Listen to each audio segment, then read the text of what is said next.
The Bengali টিউশনে তোমাদের সকলকে স্বাগত। আমি শুভময়। আজ তোমাদের একাদশ শ্রেণীর সাহিত্যের ইতিহাস নিয়ে আলোচনা করব। সেকেন্ড সেমিস্টারে তোমাদের যে সাহিত্যের ইতিহাস রয়েছে সেই সাহিত্যের ইতিহাসটাকে আমি পুঙ্খানুপুঙ্খভাবে অনেকগুলি ভিডিওর মাধ্যমে আলোচনা করে তোমাদের সামনে তুলে ধরব। বাংলা শিল্প সাহিত্য ও সংস্কৃতির ইতিহাস, এটা হলো তোমাদের সাহিত্যের ইতিহাসের টপিক, মানে সেকেন্ড সেমিস্টারের যে মূল টপিক সেটা হলো এই টপিকটা। এবার এই টপিকটাকে আমরা দুটো ভাগে ভাগ করতে পারি। সেই দুটো ভাগে ভাগ হলো আধুনিক বাংলা সাহিত্যের ধারা ও লৌকিক সাহিত্যের নানা দিক। তাহলে মূল যে পর্ব রয়েছে, মানে তোমাদের যে মূল সিলেবাসের অন্তর্ভুক্ত সাহিত্যের ইতিহাসের যে চ্যাপ্টারটি রয়েছে তার আবার দুটো ভাগ আমরা করলাম। আধুনিক বাংলা সাহিত্যের ধারা প্রথম যে ভাগটি রয়েছে সেই আধুনিক বাংলা সাহিত্যের ধারাকে আবার আমরা 6টি ভাগে ভাগ করে নেব এবং এই যে 6টি ভাগ রয়েছে এই 6টি ভাগের প্রত্যেকটি ভাগ নিয়ে আমরা আলাদা আলাদা ভিডিও তৈরি করব।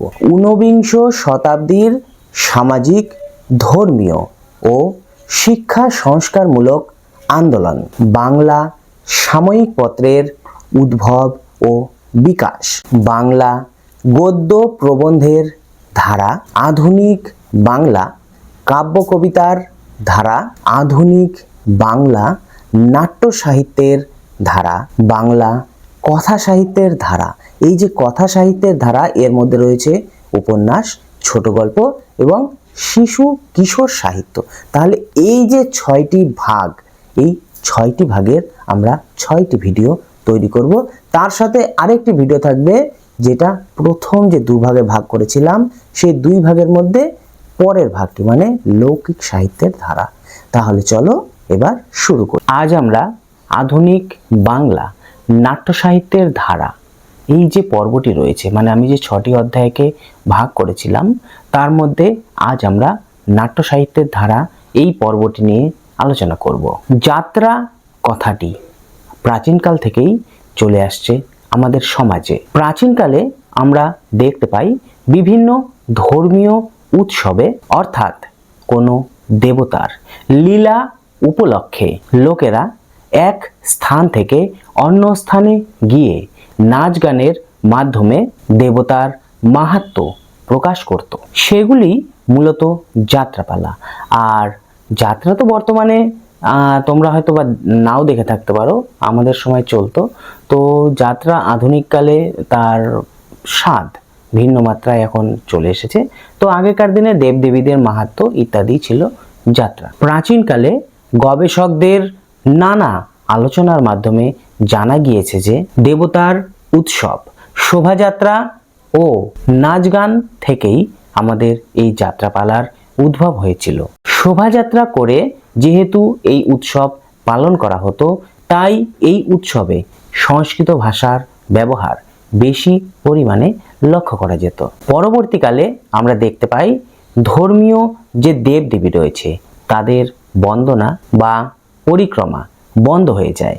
মানে আমি যে একটু আগেই বললাম দেবদেবীদের নিয়ে বর্ণনা বা পরিক্রমা করা হতো, সেই বর্ণনা বা পরিক্রমাটা বন্ধ হয়ে যায়, কিন্তু এই ধরনের অনুষ্ঠান চলতেই থাকে। পরবর্তীকালে এই ধরনের অনুষ্ঠানই আমাদের সমাজে যাত্রা নামে প্রচলিত হয়ে থাকে। কিছুদিন পরে আমরা দেখতে পাই 19 শতকে যাত্রাপালার সেভাবে আর প্রচলন থাকে না।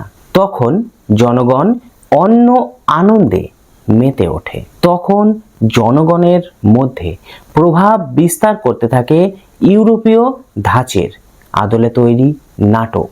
দেখো, নাটক রচনা তো অনেক দিন ধরেই চালু আছে, তবে আধুনিক যুগের নাটক রচনা যদি কারো হাত দিয়ে হয়ে থাকে সেই ব্যক্তি হলেন মধুসূদন দত্ত।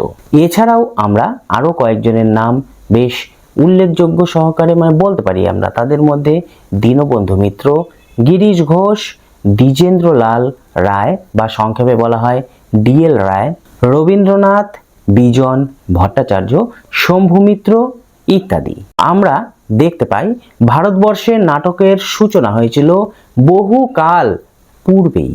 এমনকি ঋগ্বেদের কোনো কোনো সূত্রেও আমরা এই নাটকের প্রভাব আমরা লক্ষ্য করতে পারি। পরবর্তীকালে উপনিষদ বা মহাকাব্যের যুগগুলিতেও আমরা নাটকের বীজ সেগুলির মধ্যে লক্ষ্য করতে পারি। তাদের সাহিত্যকৃতি আজও আমাদের চোখে পড়ে এবং তা বেশ উল্লেখযোগ্য। চর্যাপদ ও শ্রীকৃষ্ণ কীর্তনের গঠন রীতি যদি আমরা বিশ্লেষণ করে থাকি তাহলে আমরা দেখতে পাবো যে তার মধ্যে নাটকের প্রভাব বিদ্যমান ছিল। আমরা আরও কয়েকটি জিনিস দেখতে পারি, তার মধ্যে একটি উল্লেখযোগ্য হলো লেবেদেব। নামটা মনে রাখবে, লেবেদেব কলকাতায় দ্য ডিসগাইজ নামক একটি ইংরেজি নাটকের বঙ্গানুবাদ তিনি করিয়েছিলেন এবং কলকাতার নটনটি মানে নায়ক নায়িকা দ্বারা সেই নাটকটি তিনি সবার সামনে পরিবেশন করেছিলেন। এরপর বাঙালিরা সেটিতে ভীষণ আমোদ অনুভব করে, মানে সেটিতে ভীষণ খুশি হয় দেখে, এবং তারপর বিভিন্ন জায়গায় বিভিন্ন স্থানে আর কি নতুন নতুন করে নাটকের মানে অভিনয় শুরু হয়। তারপর শ্যামবাজারে নবীন বসুর বাড়িতে নতুন একটি নাটক বিদ্যাসুন্দর, সেই বিদ্যাসুন্দর নাটকটি অভিনীত হয়েছিল। তাই আমরা বলতে পারি সংস্কৃত নাটকের অনুবাদ যেমন সেই সময় থেকে শুরু হয়েছিল, তেমনি ইংরেজি নাটককে অনুবাদ করে মানে বঙ্গানুবাদ করে সেই নাটকগুলিকে বাংলায় আমরা অভিনয় হতে দেখি। যোগেন্দ্র গুপ্তের লেখা কীর্তিবিলাস যেই নাটকটি, সেই নাটকটি শেক্সপিয়ারের হ্যামলেট নাটকের ছত্রছায়ায় লেখা হয়েছিল। তেমনি ওই বছরই লেখা হয়েছিল তারাচরণ শিকদারের ভদ্রার্জুন। এই তারাচরণ শিকদারের যে ভদ্রার্জুন নাটকটি, সেই নাটকটি হলো প্রথম কমেডি নাটক লেখার একটি গুরুত্বপূর্ণ প্রয়াস। এছাড়াও রামনারায়ণ তর্করত্ন বা তার আরেকটি নাম ছিল নাটুকে রামনারায়ণ, সেই নাটুকে রামনারায়ণের কুলীন কুল সর্বস্ব যে নাটকটি ছিল তা বাঙালি সমাজে কৌলীন্য প্রথার বিরুদ্ধে মত সঞ্চার করতে সাহায্য করেছিল। রামনারায়ণ তর্করত্ন প্রচুর নাটক লিখেছিলেন এবং তার বেশিরভাগ নাটকই ভীষণ জনপ্রিয়তা পেয়েছিল, কিন্তু তার রত্নাবলী যে নাটকটি ছিল সেই নাটকের অভিনয় দেখে মাইকেল মধুসূদন দত্ত তার হৃদয় ভেঙে যায়, মানে তিনি ভীষণ মর্মাহত হয়েছিলেন এবং তারপরে তিনি ইংরেজি বাদ দিয়ে বাংলা ভাষায় নাটক লেখার সিদ্ধান্ত নিয়েছিলেন যে নাটকের এই যে দুরবস্থা এটি আর বেশি দিন চলতে দেওয়া যাবে না। তারপরেই তিনি সেই নাটককে দুরবস্থা থেকে ভালো অবস্থায় নিয়ে আসার জন্য নাটক রচনায় হাত দিয়েছিলেন। তার এই লেখার সার্থক ফল হলো তার লেখা প্রথম নাটক শর্মিষ্ঠা। শর্মিষ্ঠা হলো মধুসূদন দত্তের লেখা প্রথম পৌরাণিক নাটক। এই নাটকটি মহাভারতের যযাতি, শর্মিষ্ঠা ও দেবযানী এই যে তিনটি চরিত্র, এই তিনটি চরিত্রকে নিয়ে লেখা হয়েছিল। এছাড়াও মধুসূদনের যে পদ্মাবতী নাটকটি, সেই পদ্মাবতী নাটকটি আমরা জানি অ্যাপেল অফ ডিসকর্ড, মানে অ্যাপেল অফ ডিসকর্ড যে রাজস্থানী একটা নাটক ছিল সেই নাটকটির আদলে সেটি রচিত হয়েছিল। এই নাটকটিতেই প্রথম আমরা অমিত্রাক্ষর ছন্দের ব্যবহার আমরা লক্ষ্য করতে পারি। এছাড়াও আমরা মধুসূদনের আরেকটি উল্লেখযোগ্য নাটক কৃষ্ণকুমারী তার কথা অনায়াসেই বলতে পারি। এই নাটকটিও মধুসূদনকে খ্যাতির শিখরে নিয়ে গিয়েছিল। মধুসূদনের একমাত্র যদি কোনো ঐতিহাসিক নাটক বলো তাহলে সেটা হলো কৃষ্ণকুমারী। এই কৃষ্ণকুমারী নাটকটি বাংলার প্রথম ঐতিহাসিক ট্র্যাজেডি নাটক। এছাড়াও মধুসূদন দুটি প্রহসন লিখেছিলেন, একেই কি বলে সভ্যতা ও বুড়ো শালিকের ঘাড়েরও। তাই মধুসূদনের এই গুণগুলি বিচার করে আমরা অনায়াসেই মধুসূদনকে বাংলা নাটকের মানে আধুনিক বাংলা নাটকের জনক বলতে পারি, কারণ মধুসূদনের আগে পর্যন্ত গতানুগতিক সংস্কৃত ভাষায় বিভিন্ন ধরনের নাটক রচনা হয়েছিল এবং অভিনীত হতো। তারপর মধুসূদনের হাত ধরেই নাটক আধুনিকতা যে রূপ সেটি পেয়েছিল। মধুসূদনের পরে যদি নাটকের আসনে, বাংলা নাটকের আসনে কাউকে বসাতে হয়, তিনি হলেন আমাদের প্রখ্যাত নাট্যকার দীনবন্ধু মিত্র। 1860 খ্রিস্টাব্দে প্রকাশিত হয় দীনবন্ধু মিত্রর যে নাটক নীলদর্পণ, নামটা সবাই শুনেছ, নীলদর্পণ নাটক। এই নাটকটিতে মানে নীলদর্পণ নাটকটিতে তিনি নীলকর সাহেবদের নির্মম অত্যাচারের কাহিনী বর্ণনা করেছিলেন। বঙ্কিমচন্দ্র এই নাটকটিকে ভীষণ প্রশংসা করেছিলেন এবং তিনি এই নাটকটিকে আঙ্কেল টমস কেবিনের সাথে তুলনা করেছিলেন। এই নাটকটি মানে নীলদর্পণ নাটকটির ইংরেজি অনুবাদ করেছিলেন আমাদের প্রখ্যাত নাট্যকার মাইকেল মধুসূদন দত্ত। এছাড়াও দীনবন্ধু মিত্রের লেখা আরও কয়েকটি বিখ্যাত নাটক হলো নবীন, তপস্বিনী, কমলে কামিনী, লীলাবতী ইত্যাদি। এছাড়াও দীনবন্ধু মিত্রের লেখা প্রহসনগুলি হলো বিয়ে পাগলা বুড়ো, সধবার একাদশী, জামাই বারিক ইত্যাদি। দীনবন্ধু মিত্রের পর আমরা যার নাম অনায়াসে বলতে পারি তিনি হলেন গিরিশচন্দ্র ঘোষ। 19 শতকের শেষ ভাগে বাংলা নাটকের নাট্যকার, অভিনেতা, পরিচালক হিসাবে যে নাট্য ব্যক্তিত্ব আমাদের মন জয় করে নিয়েছিল তিনি হলেন আমাদের স্বনামধন্য গিরিশচন্দ্র ঘোষ। গিরিশচন্দ্র ঘোষ তার সারা জীবনে মোট 75টি, ভাবতে পারছে কখনো, 75টি সম্পূর্ণ নাটক লিখেছিলেন এবং 4টি অসম্পূর্ণ নাটক লিখেছিলেন যা তিনি সম্পূর্ণ করে যেতে পারেননি। গিরিশচন্দ্র ঘোষ মূলত পৌরাণিক নাটক লিখতেই বেশি পছন্দ করতেন। গিরিশচন্দ্র ঘোষের পৌরাণিক নাটকগুলির মধ্যে উল্লেখযোগ্য হল অভিমন্যু বধ, রাবণ বধ, রামের বনবাস, সীতাহরণ, পাণ্ডবের অজ্ঞাতবাস, জনা, পাণ্ডব গৌরব ইত্যাদি। এছাড়াও গিরিশচন্দ্র ঘোষের কয়েকটি সামাজিক নাটক হলো প্রফুল্ল, হারানিধি, মায়াবাসন, বলিদান ইত্যাদি। গিরিশচন্দ্র ঘোষের সারা জীবনে তো 70টির উপরেও আমরা বললাম যে নাটক লিখেছেন, তবে তার একটি প্রসিদ্ধ নাটক হলো প্রফুল্ল। তার লেখা সামাজিক যে নাটকগুলি রয়েছে সেই নাটকগুলির মধ্যে আমরা দীনবন্ধু মিত্রের ছায়া লক্ষ্য করতে পারি। এছাড়াও বলিদান নামক যে নাটকটি তিনি রচনা করেছিলেন সেই নাটকটির মধ্যে আমরা দেখতে পাই পণ প্রথার যে ভীষণ রূপ ও কন্যাদানের পরবর্তী অবস্থায় কন্যার যে করুণ কাহিনী, সেই কাহিনীটি আমরা বলিদান নাটকে দেখতে পাই। গিরিশচন্দ্র ঘোষের পর আমরা যদি কারো নাম উল্লেখ করতে পারি তিনি হলেন আমাদের শ্রদ্ধেয় দ্বিজেন্দ্রলাল রায়, বা সংক্ষেপে তাকে অনেকে ডিএল রায়ও বলে থাকেন। ডিএল রায়ের কয়েকটি প্রহসনমূলক রচনা হলো কল্কি অবতার, বিরহ, প্রায়শ্চিত্ত, পুনর্জন্ম ইত্যাদি।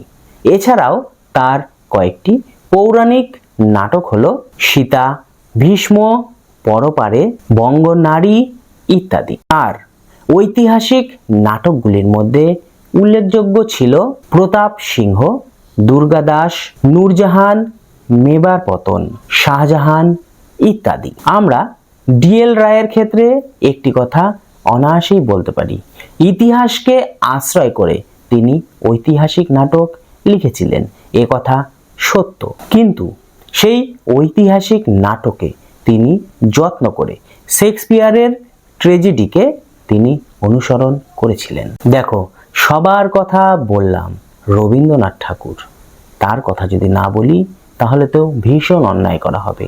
তো নাট্য জগৎ বলো, কাব্য জগৎ বলো, উপন্যাস জগৎ, সব ক্ষেত্রেই রবীন্দ্রনাথ ঠাকুর বিরাজ করে চলেছে।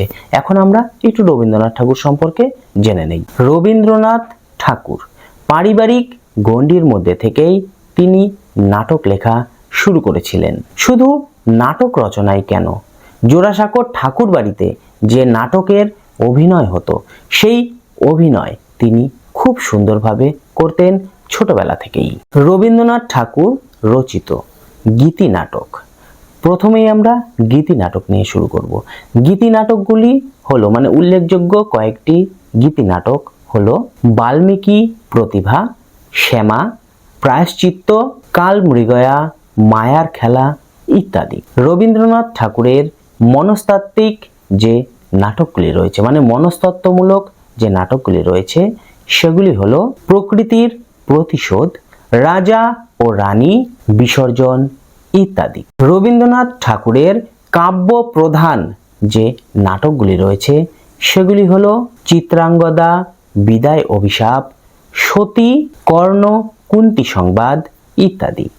আর রবীন্দ্রনাথ ঠাকুরের রূপক সাংকেতিক নাটকগুলি হলো যথাক্রমে রাজা, অচলায়তন, ডাকঘর, গুরু, মুক্তধারা, রক্তকরবী, কালের যাত্রা ইত্যাদি। এছাড়াও রবীন্দ্রনাথ ঠাকুরের নৃত্য নাট্য, যার কথা আমরা অস্বীকার করতেই পারি না, সেই নৃত্য নাট্য হলো চণ্ডালিকা, তাসের দেশ, চিত্রাঙ্গদা, শ্যামা ইত্যাদি। দেখো তাহলে রবীন্দ্রনাথ তো অনেক রকম, মানে অনেক ধরনের নাটক রচনা করেছেন, কিন্তু তার যে রূপক সাংকেতিক নাটকগুলি রয়েছে সেই রূপক সাংকেতিক নাটকগুলির ক্ষেত্রে তার অবদান সবচেয়ে বেশি গুরুত্বপূর্ণ। মানে তিনি রূপক সাংকেতিক নাটক লেখার ক্ষেত্রে সিদ্ধহস্ত ছিলেন। সেই রূপক সাংকেতিক নাটকগুলিতে মৌলিক দ্বন্দ্ব ও প্রাণধর্মের সঙ্গে জড় ধর্মের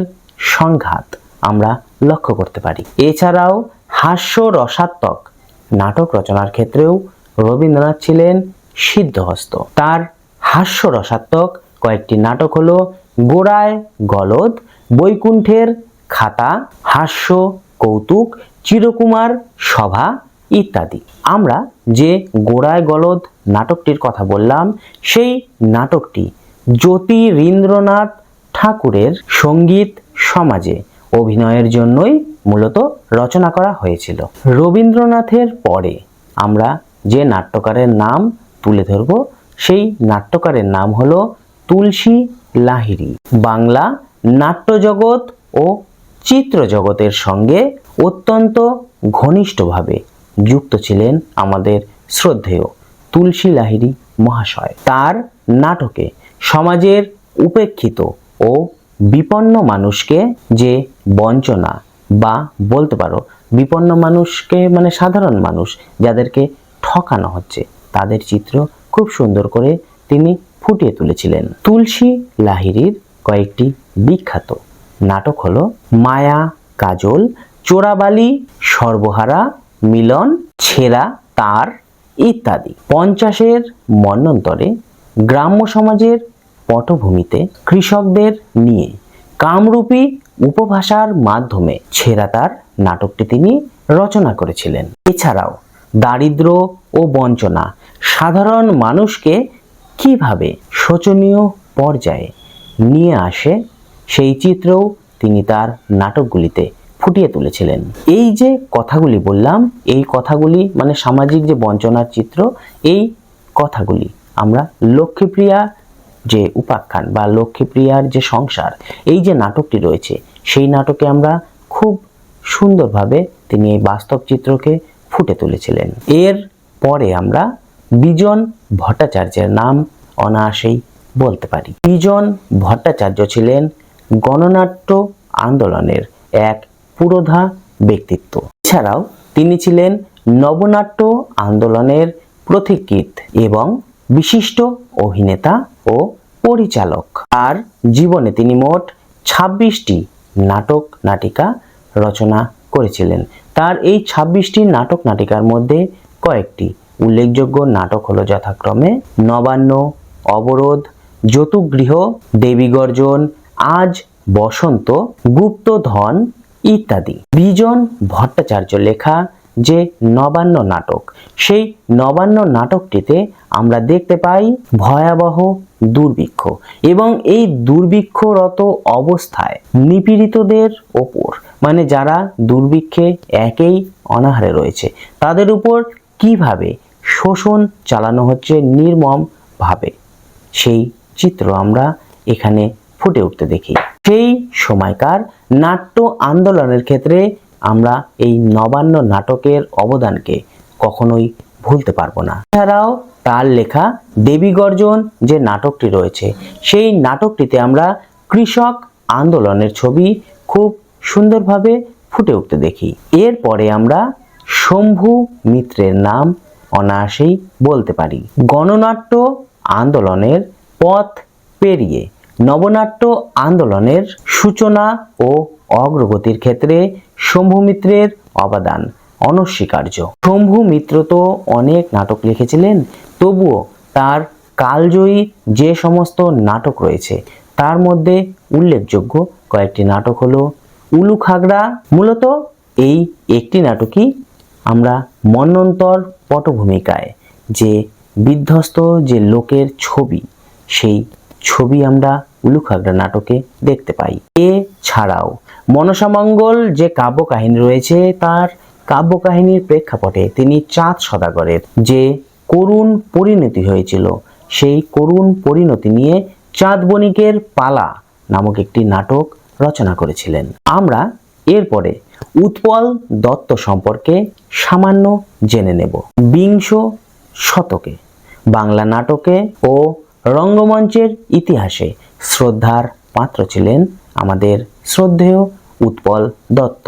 তার লেখা ছোট বড় নাটকের সংখ্যা প্রায় 70টি এবং যাত্রা প্রায় 20টি। তার অঙ্গার নাটকটিতে আমরা দেখতে পাই কয়লা খনির শ্রমিকদের দুঃসহ জীবন যন্ত্রণা, এবং তার রচিত ফেরারি ফৌজ যে নাটকটি রয়েছে, সেই নাটকটিতে আমরা লক্ষ্য করতে পারি ইংরেজ আমলের নির্মমতা, মানে ইংরেজরা কিভাবে অসহায়দের উপর নির্মম অত্যাচার করত ও সেই সমস্ত অন্যায়ের থেকে যে প্রতিরোধ গড়ে তুলেছিল সাধারণ মানুষ, সেগুলি আমরা খুব সুন্দরভাবে ফুটে উঠতে দেখি। এছাড়াও তার আরো কয়েকটি নাটক ছিল টিনের তলোয়ার, তিতুমির, ব্যারিকেড, দাঁড়াও, পথিকবর, জনতার আফিম ইত্যাদি। এরপর আমরা আরো দুজন মাত্র যে নাট্যকার রয়েছে তাদের নিয়ে আলোচনা করব।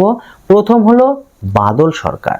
বাদল সরকার তার আসল নাম নয়, বাদল সরকারের আসল নাম হলো সুধীন্দ্র সরকার। লন্ডনে তিনি যখন ছিলেন তখন তিনি তার প্রথম নাটক লিখেছিলেন। সেই প্রথম নাটকের নাম ছিল বড় পিসিমা। এছাড়াও তিনি লিখেছেন এবং ইন্দ্রজিৎ, মানে এবং ইন্দ্রজিৎ এটাই একটা নাটকের নাম, বাকি ইতিহাস, পাগলা ঘোড়া ইত্যাদি। এরপর আমরা অজিতেশ বন্দ্যোপাধ্যায়, এটাই আমাদের শেষ নাট্য ব্যক্তিত্ব। অজিতেশ বন্দ্যোপাধ্যায় সম্পর্কে সামান্য জেনে নেব। অজিতেশ বন্দ্যোপাধ্যায়ের ছাত্রজীবন থাকাকালীনই তার নাটক লেখার ক্ষেত্রে হাতেখড়ি হয়েছিল। অজিতেশ বন্দ্যোপাধ্যায় গণনাট্য আন্দোলনের বা গণনাট্য সংঘের নাট্যকার হিসাবে অনেক দিন ছিলেন। তারপর তিনি নান্দিকার নাট্যদল নামে একটি সংস্থা গড়ে তুলেছিলেন। তার উল্লেখযোগ্য কয়েকটি নাটক হলো সেতুবন্ধন, পান্থশালা, ঢেকি স্বর্গে গেলেও, এইটুকুই কিন্তু, ঢেকি স্বর্গে গেলেও, নানা রঙের দিন, বিদ্রোহী ইত্যাদি। দেখো, অজিতেশ বন্দ্যোপাধ্যায় সম্পর্কে সামান্য আলোচনা করলাম, আর আমি এই ভিডিওটি দীর্ঘায়িত করব না, জানি একটু বড় হয়ে গেছে। আর তাছাড়াও এগুলি তেমন ইন্টারেস্টিং টপিক নয়, তোমরাও আশা করি এগুলি জোর করেই পড়ছো, খুব ইন্টারেস্টিং সহকারে তোমরা যে পড়ছো বা অনেকের ভালো লাগে। তো যাই হোক, সাহিত্যের ইতিহাস পড়া ভালো, এক্ষেত্রে অনেক কিছু জানা যায়, অনেকে আবার জোর করেও পড়ে থাকে। তো যেভাবেই হোক পড়তে তোমাকে হবেই। আর এই ভিডিওটি আজকে এখানেই শেষ করছি, আবার খুব তাড়াতাড়ি নতুন একটি ভিডিও নিয়ে তোমাদের সামনে হাজির হব। আজ তাহলে এটুকুই।